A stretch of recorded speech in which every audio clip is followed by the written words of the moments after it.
right, hi everybody. David Fogel back with you, CEO of the Symphonina Foundation, back with another Symphonina Foundation podcast. And for the first time, I'm joined today by my co-host, Symphonina Ambassador Fiona Gehrke, and also by our guest, Conductor Ryan Giannitelli, who joins us from Morocco, of all places. Ryan, how are you? I'm doing great. Thank you for having me today. What is it like in Morocco? It is wonderful. The weather is amazing. The food is amazing. The people are amazing. I have no complaints. My second time here. That's great. Yeah, it's great. I have had the privilege of traveling around a lot, Fiona. I don't know if you've traveled around that much, but I have had the pleasure of traveling around a lot, but I have not made it to Morocco. And that sounds like a good invitation to maybe explore going there sometime. Highly recommend it.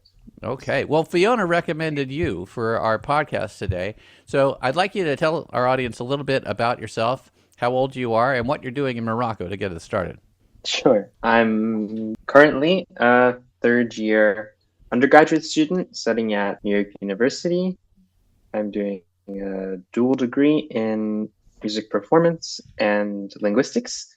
I'm 20 years old, and currently I'm in Morocco conducting their National Spring Music Festival, the Printemps Alizés. It's like a spring music festival. It's the 22nd edition. I was also here last year doing that.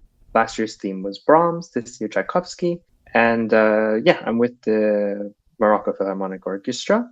We are presenting 2 concerts, pretty much the same program. There's a bunch of music in the streets, as we say, chamber music in the streets of the city and throughout the old city here.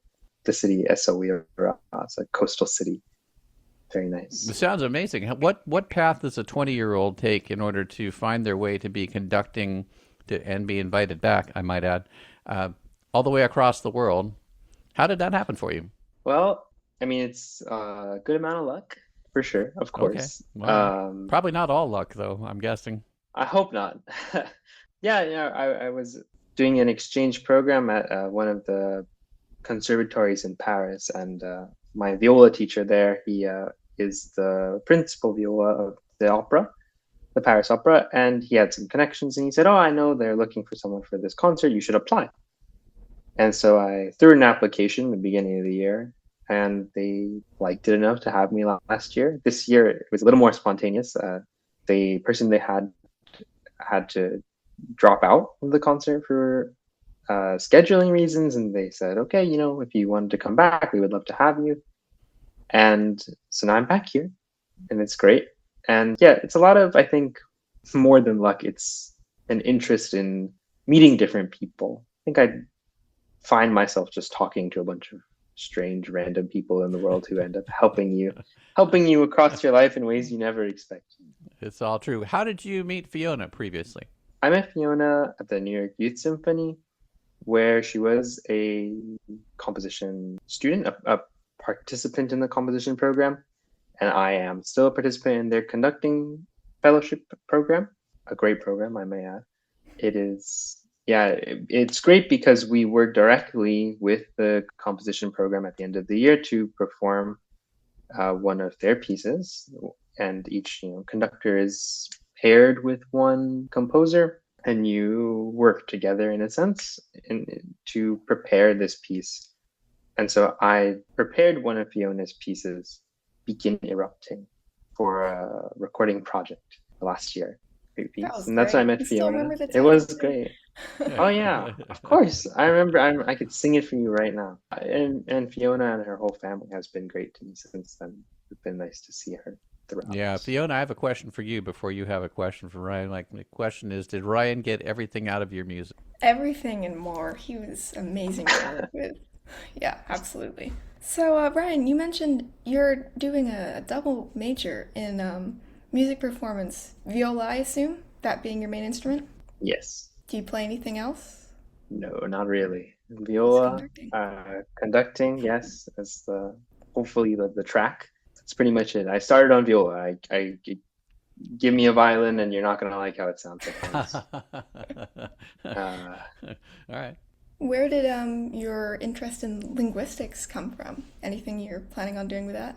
Oh, I mean, yeah, I think for me, I love languages, and I love language as a concept, as like a neurological process. And I don't know, an all-around big nerd in these kind of things. I love learning as much as I can about these kind of things. I mean, the program at NYU is very research heavy. It's very, very well focused and reputable. And the faculty there are really interested in helping you do what you want to do. The director of undergraduate studies in the linguistics department is a violist, actually, and has been for her whole life. And I think that language and music are so inherently connected, not just in like, okay, now you're going to this place and you want to be able to communicate with the people, but also like language helps you understand the culture, and the culture helps you understand what comes out of that place. And especially I think nowadays with new music, understanding the vernacular of the people who are writing the music and what people's lived experiences are and where that music comes from not only helps your interpretation of the music, I think it's important as a human being to want to connect with these people. And as a musician, even more so for your career, but for your ability to work with other people. I feel very strongly about this. I think there's a lot of benefit to this kind of approach to music, which is maybe controversial in some places in the world. What's the controversy? Well, we're not about controversy so much at the Symphonina Foundation podcast series, but what is the controversy? There's definitely a controversy. I've met a few conductors, specifically European conductors, who think, you may be wasting time doing something else, or why do you spend all this time? I mean, all this time you spend learning about Morocco, you could have been spent learning the score. For example, here, Tchaikovsky's Symphony No. 6, you could spend all that time learning about that and interpreting that and presenting your interpretation to them.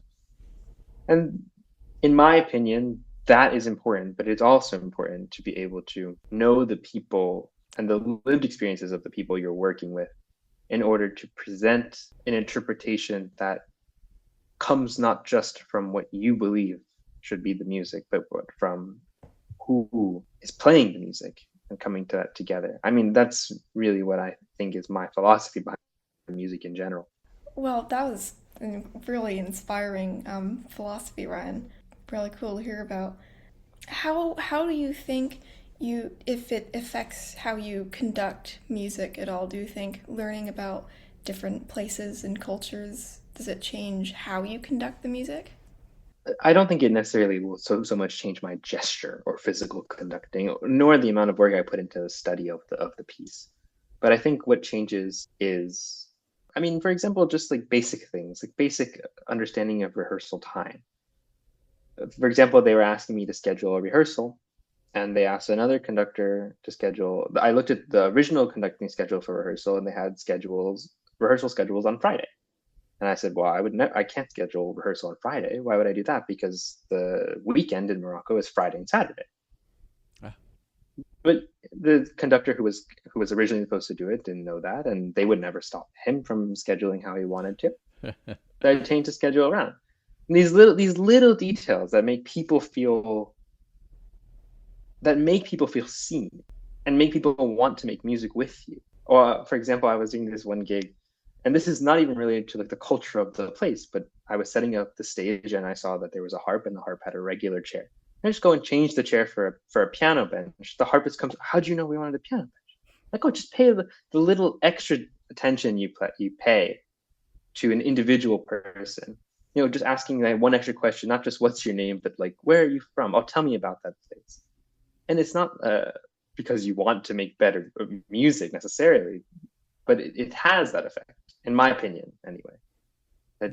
Having a personal connection. I thank you for the piano bench. Spoken like a harpist, Fiona. Yeah. Hey, Ryan, do you spend that same amount of time and energy when you're conducting the New York Youth Symphony to understand New Yorkers? I mean, absolutely. I'm from New York. I maybe you just know them inherently then. I hope so. But I definitely think I spend that amount of time. I really try my best to understand what, with the compositions especially, that we work with. I think, now Fiona could tell me I'm wrong, but I think that I try my best to understand what the composer's true intention behind it and what the story behind it is. And for example, the piece we're working on this year, it's dedicated to somebody, and I really wanted to know who this person was that it was dedicated to. Even if the piece is a miniature and it's 2 minutes long, and I think that all of it is important, especially for young composers who are trying to show off what they feel or display what they feel to an audience. And I think that giving that time of day is important, and also I think it's valuable for me and for them to see what it's like. Sounds great. When you get done with your degree, your dual degree, are you going to be going on to grad school for a master's, or do you have a different plan for yourself? Yeah, my goal is to pursue a master's in conducting. Okay. In some way, or if so the job falls in my lap by magic, going to fall to the wayside a little bit then, or how's that going to go? Certainly, it will have to, in a sense. Since I started university, I knew that my path was geared towards conducting, and I only had become more and more certain of that as I've gone on.